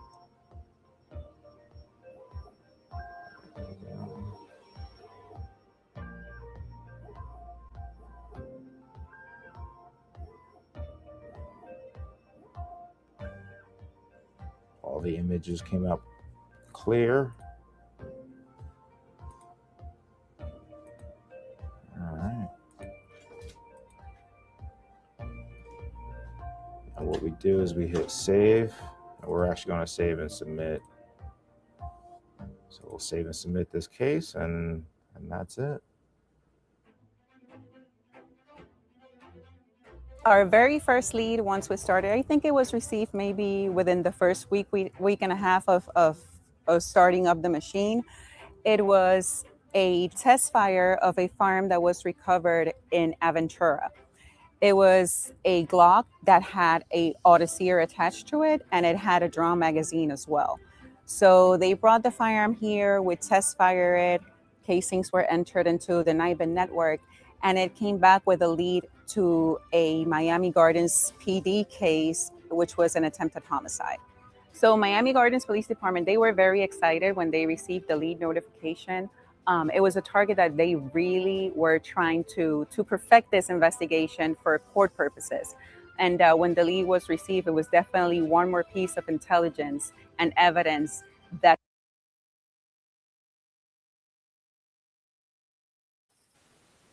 Are we back? Do you guys hear how she says the word lead, L-E-A-D? You get lead, okay, after you're going to do everything that we just saw in this video. That's when you get the word lead, okay? And then you get a hit after the fact when you have an expert that comes in and they're doing. But the whole purpose was for me to explain. She said that there was a link, and how you get to the point that why she could use the word link is because if Michael David McKee owned a 9mm, okay, when you search this database for people that own firearms, and it lists firearms that you own, and you're like, hey, that person owns the type of firearm that we believe was used in this crime, that's a link. Okay. Then you heard lead. How far does it have to go to happen where you get the lead? And you just heard her say when that happens. And it's going to be after all this testing. That's your lead. Okay. And then a hit is when an expert is going to be handling it all and willing to testify to X, Y, and Z. Right. So I wanted everybody to know that, because I think it's a very, very, very important piece that if you were to watch the mainstream media, and if you were to watch that hearing, or not the hearing, but that press conference, Yes, one would think, and they've already been running with it, is that they've matched the gun to the crime scene, and that's just not what has happened yet at all. So I want everybody to know that the reason the chief said the word link is because there is no lead yet and there is no hit yet.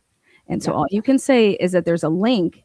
And what that means is that one of the firearms that they recovered is, in my opinion, is a 9mm, and they're looking for a 9mm. And so that's a link to one of his weapons is linked to the crime scene. beautifully said, Lana. And I do, and you guys, it's an important thing. It's important for us, again, this is a fluid case, so it's really important for us to be all be on the right footing. While opinions are going to vary, at least have the correct information out there. One of the things also, I think that we're going to get to other things, but yes, we want to correct a few things like rumors that are out there, but go ahead are you done with the NIBIN? Because I want to bring up this whole RO and for people that missed it early on, because we've been covering this at Truth and Transparency for a while. And if you're new to the case or new to the channel and you might have missed, we're in Franklin County right now where this case, where their divorce, Monique and Michael McKee's divorce was handled. And Lana, why don't you tell us, there's these rumors going around that, oh my God, look, they had restraining orders on each other. I still see this to this day. So can we talk about that a little bit and how that looks on Franklin County's paperwork and their docket when you're getting a divorce? Absolutely. And I think this would be a great spot for us to end then with it. When you get divorced in Franklin County, you actually pay a lot of money. When I say a lot, your money is dispersed over different areas in the community where we're providing help to shelters, women's shelters, all these different things, domestic violence, all of these different funds. Okay. And you have to fill out a bunch of different papers that have to do with each of those separate causes. Yes. For lack of a better term. Yes. And the money that you're paying, that portions of that get distributed at the end, these fees that, come with getting divorced. In Franklin County, it's when you are filing for a divorce, the mutual restraining order is a financial restraining order. It is, you are not, if you try to mess with mutual money that is in accounts, that's why they ask you to fill out a financial affidavit. When you're listing all your property, your joint property, your separate property, all of these things, it's in a sense frozen. And so if you try to take and manipulate in any type of way, deplete an account and use it and blah, blah, blah, that down the road in your divorce will be used against you on your balance sheet, or you could potentially be, if you want to file a contempt on somebody because they went ahead and did that, could then have actually a contempt hearing because you're not allowed to do that. It's contempt of what you guys all agreed to. And so the big part is that you guys are mutually agreeing that you are not going to be bothering or harassing each other, and that you're also not going to be touching any of your accounts that have joint marital assets. And that's also why the word is used as no molestation, like refrain from this. And that just means don't bother each other, right? Mm-hmm. And nobody goes and files it. It's just, it's automatic. It's automatic, right, in Ohio, in Ohio, period. Right. So when you see that on the docket in the divorce between Monique and Michael McKee, people are out here saying, oh my God, look, they both had them on each other. They had restraining orders on each other. This is false because it's standard, it's customary. And everybody, if you're going through a divorce in Ohio, you fill out all the same paperwork, and it would look the same if you pulled up anybody's docket. Everybody's gonna have the same thing. Same thing with the whole like abuse and neglect section. Right. No, like you guys, that's not what that is. It's just, and people, the mainstream media, the local news here in Ohio, they know all of this, and for them not to attempt to walk through any of this is absurd. That, you know what, Lana? It's just flat out absurd. You know what, Lana? You are so right, because sometimes they're struggling to find. I mean, we don't watch mainstream media, but because of this case, things have popped up and they're struggling to find a story. Why not cover how divorces then work with this being the reason? Because I can't believe to this day, I'll go into a chat or look at comments and people are still writing, hey, you guys, they had an RO out on each other. And it's like, wait a minute, come on. So yes, thanks for clearing that up. It's very important. I mean, maybe they're also thinking that this wasn't going to go, national news or something like that. But all it would take is, I mean, I did it the other day to go down. The other part is that the docket. Why was the docket? Why was there something popping up? And it's again absurd. You guys, it was a docket entry error, and it's as simple as this. when you go to the clerk and you hand them your paper, guess what the clerk, a human, has to do? They sit there and they have to, first of all, look at the handwriting of some of these people, and they type in, okay, and they're typing in the docket number, okay? Mm-hmm. And then they go to press enter. And now you are physically then in the docket that you think that you're in, okay? And then what you realize is, oh my gosh, this is not, when you see the screen pop up and you're like, you look here, you're like, okay, this is not the right docket. I meant to put in for Smith and it says McKee. Yeah. Yeah. Okay. And so you were in, okay, because I wrote a 3 instead of a 9 or whatever. Or I thought that said an 8 and it's not. So you're already in the docket though. And that's what a docket entry error is. And that's what happened in the case, is it was a docket entry error. So nothing was attached, meaning nothing was written in and attached. Nothing was like put through. Otherwise there would be attachments. And then the very next day it is struck and it's stricken from the record. And everybody should know that, hello, they did not have children. There was no custody, anything. Like, they didn't have kids. It's not about the dogs. They didn't have dogs together. And this is something that Lana went yesterday and found out. So to still see this out there, and you're right, the news could vet this. Lana went and did this work. We kind of knew because, again, Lana has lived in this county for a long time. She has dealt with this court system personally. She knows that they made notorious for making these mistakes. But they have clears all the time. But just to put everyone's mind at ease, so it wasn't like, this is my opinion. She went down there yesterday and found out for everybody how it works. And to still see this being talked about, and then people going, well, maybe it was a dog. No, you guys, this was a clerical error. Nobody was notified. That was the other big part of this. Okay, yes. Please explain this. I want, this could not have been a trigger. What I mean by nobody's notified, these two people did not even know. When I say these two people, Mike McKee nor Monique knew that this had happened. They were not notified, okay? Because there was no filing. Nothing was attached. Nothing was sent out to either one of these parties. So this could not have been a quote unquote a trigger or a way for them to ever talk or anything like that. They did not know, and they could not have known, okay? Right. Because it was a docket entry error. It would not have notified anybody. That's not how it was. And the last movement on this case, it straight out says it's inactive, but the last movement on this case, this docket number, was in 2018 when it was an automatic, the systems will automatically withdraw lawyers' names after so long when a case is already been, handled and it's inactive. Yeah, and it's inactive and so much time, then an automatic system withdrawal will happen. And that's what happened in 2018 when one of the lawyers' names fell off. That's it. Period. End of story. And to have to keep talking about that, you guys ignore those things. They're not accurate. And people that want to keep talking about it, you should wonder why they want to keep talking about it. Or set the record straight. Send them to Lana's channel. I don't know. It's setting anybody straight. I'm not here to set people straight. I don't care where they are. Like, not you. If you see it in chat, see something. No, you don't need to tell them to go see anything either. Okay, Lana. Don't say anything, guys. No, I think to yourself. It's all over. Like they're choosing to rile people up and to spin it. Like, do not give it the air. Just put it out by not even considering it, talking about it. I just like to that's my straight. I just can't stand people like that. So the best way that you just discard them is just to not even entertain it. And it goes like this. But yeah.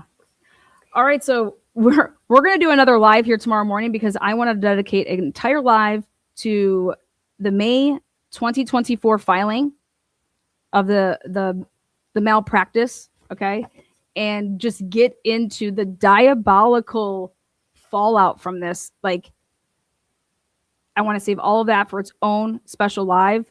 And the last thing here, as we have 20 minutes, I want to keep it to 20 minutes. The flock cameras. Let's talk about it. Let's do that. Like the flock cameras. Wait, before we do that, can I just make one point I really wanted to make? It's really important, guys. Yes, absolutely. Okay, so I keep seeing this, and Ashley Banfield did this the other day. We were told on the PCA that we got, and Ashley reads it as time of death. that is the time of the crime. And we don't know like how right now, how they came to the time of the crime. It is not necessarily the time of death. It isn't a coroner's report. We don't know if someone was wearing like an Apple Health watch and it's when they stop breathing. And that's why they have the specific time of, I believe it's 3:52 a.m. But we also, it was a smart house, as Lana's covered this. It was a smart house. We don't know if that's when the gunshots went off, right? You're not going to have a time of death on a PCA necessarily unless they call it a time of death. So I would like for people to stop referring to the time that's on the PCA as the time of death. It isn't. It's the time of the crime. It's a very specific time, and there's a reason it's a specific time. And we will find out why, but I just wanted to put that to rest. It's not the time of death. That's all. Let's go talk about the flock cameras. Okay. Flock. Okay. Okay. All right, here we go. Flock cameras. Columbus. They've had a partnership for a minute. Here we go. So flock scares me, but I did, for all transparency purposes, Okay, one of the things that I'm really good at is copywriting, and I did contact them like last year about this. So, because they have misspellings everywhere. But yeah, let's talk about flock cameras. Okay, so this is Columbus, Ohio. This is a report that came out just a couple months ago. Sheriff's Department has installed 6 automated license plate reading cameras, known as flock cameras, at travel corridors across Oneida County, including this one along Highway 17 South near Rhinelander. Deputies say the system is designed to help locate vehicles involved in investigations. Flock cameras are motion-activated license plate readers that capture still images of passing vehicles. These devices have been popping up around the country, many seen in larger cities and along interstates. More recently, they are being deployed by rural Northwoods law enforcement agencies. I stopped by the Oneida County Sheriff's Department to visit with Patrol Captain Tyler Young to learn more. You can not only search a vehicle to Hold on, this is not the right one I wanted to play, but it's the same thing. I guess I could stay with it, but whatever. That's fine. The Oneida County Sheriff's Department has installed 6 automated license plate reading cameras at key travel corridors around the country, many seen in larger cities. Descriptors, has a trailer, things like that. Wait, hold on, sorry. Flock is a subscription service. I went too far. Here we go. You guys, Flock is a private company, FYI. Okay, here we go.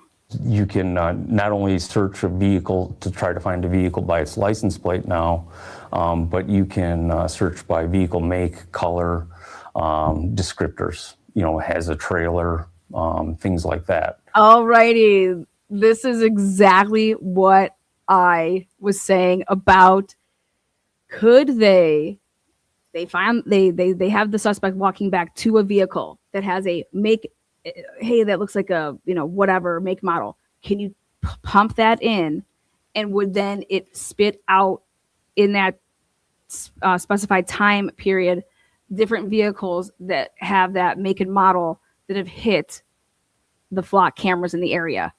And right here, he just tells us that you can do it, that you can type in a make and model, and then it would sift through quickly to that time period that you're looking for and be able to then, okay.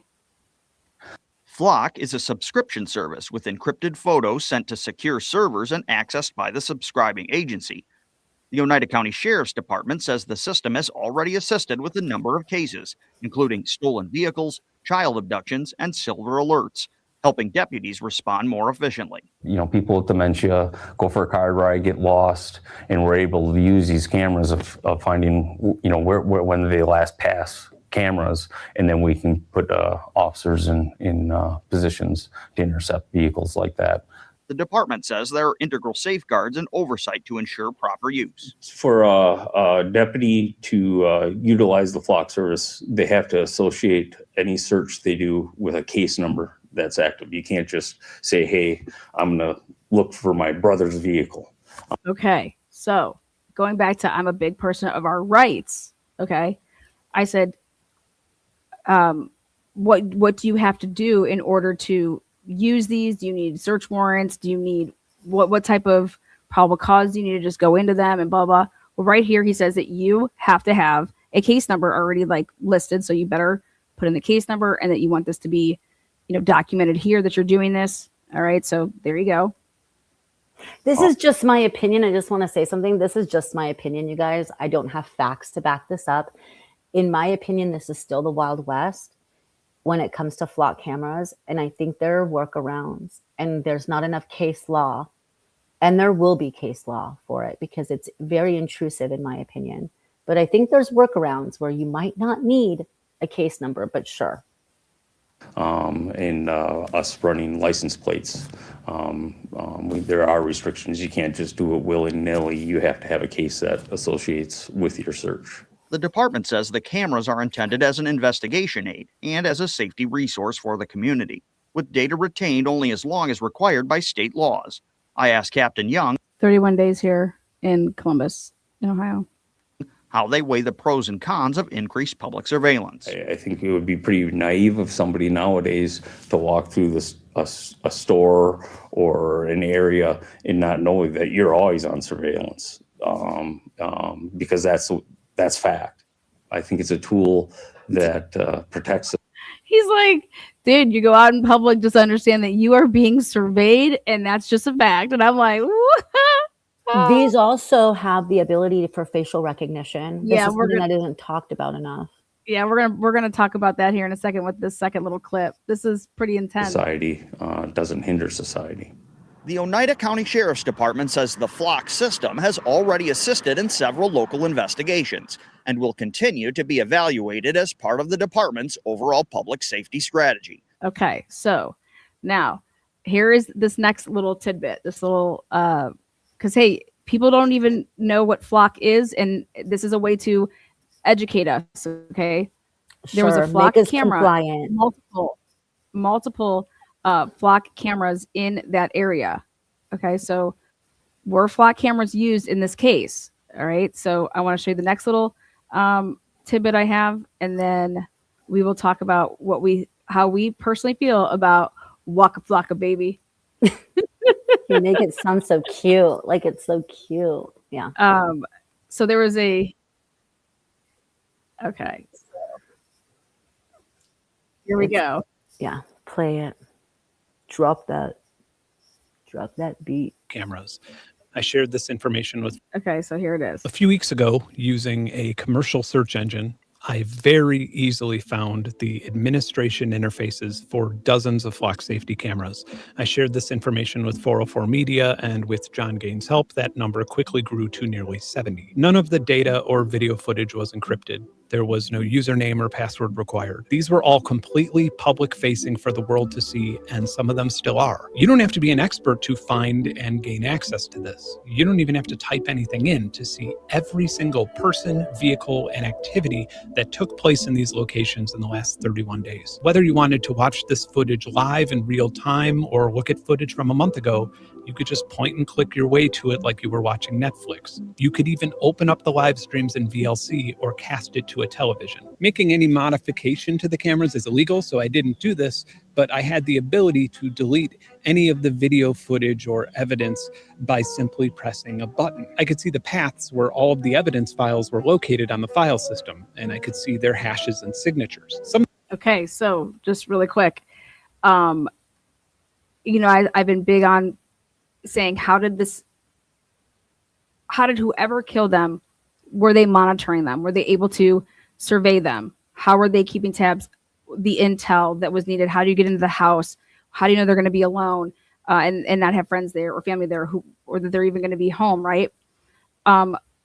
Was Michael McKee, you can use this as a stalking aid to, like, if she would go on walks or something with the kids. I mean, he has the study doctor mentality, and if he put himself through, think about it, 8 years, and then residencies, and then by the time you're said and done, 12 years of schooling in total with your undergrad. Yeah. Did this take so long because he is a student of everything?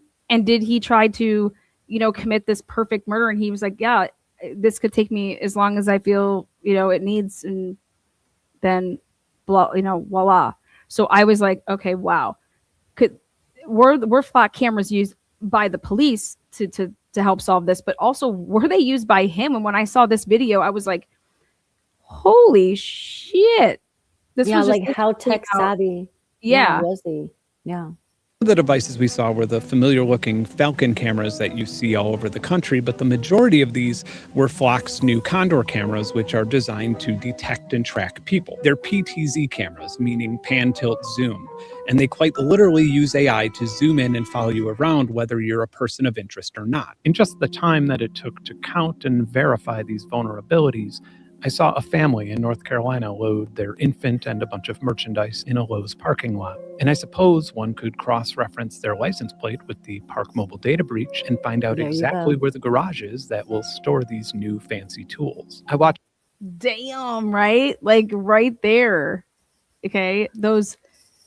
And all of these things, you guys, are sold to us for our protection. Things that oppress us, this is my opinion again, things that oppress us, things that are intrusive are always sold to us. Like, look at how much crime we're solving though. Look at how good it is for us. Look at what we're doing with it. The detectives were doing great before all of this. Like, people know how to solve things. This is intrusive in my opinion, but okay. A man leave his house in the morning in New York. I watched a woman jogging alone on a forest trail in Georgia. This trail had multiple cameras, and I could watch a man rollerblade and then take a break to watch rollerblading videos on his phone. Look at that, zoomed in. How? Because the camera's AI automatically zoomed in on it. Oh my gosh. This is so, think about this. They think it's being sold to deter, people from doing anything, but really could it be used as a tool to aid in the actual surveillance of somebody and someone's patterns? 100%. And it's only going to get worse. Look at how good we all need to go right now and get screen protectors. I mean, like, that is ridiculous, right? That's insane. That's insanity. Horrible, in my opinion. Just like it zoomed in on a couple arguing at a street market in Atlanta. So what? They're still anonymous, right? No, they're not. Within 2 minutes of open source intelligence using a commercial facial recognition engine, I found out that one of them just finished medical school and the other is dealing with chronic irritable bowel syndrome. The couple also just had a baby last year and they have a pretty concerning debt to income ratio. I also know that they drove over 45 minutes from their address in the suburbs to attend church in Atlanta that morning, and then they checked out this market and bought a sweater. I watched a law enforcement officer and ambulance escort a man having a mental health crisis in Iowa. I know this because the Cedar Rapids Police Department maintains a public database of every single emergency call in the city, as well as daily arrest reports with individuals' names, addresses. All right, so that's where we're going to leave it.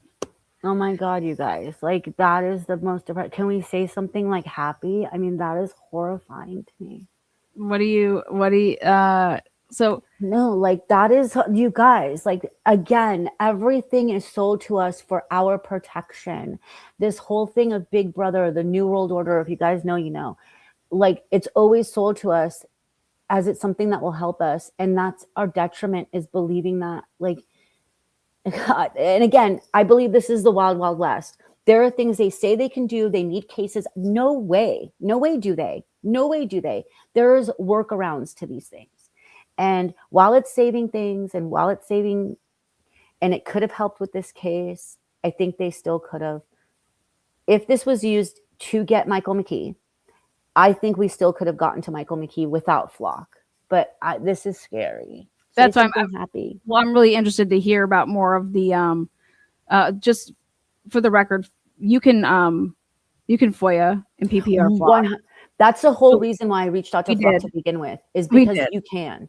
And you can absolutely FOIA, because they're a private company. It want transparency.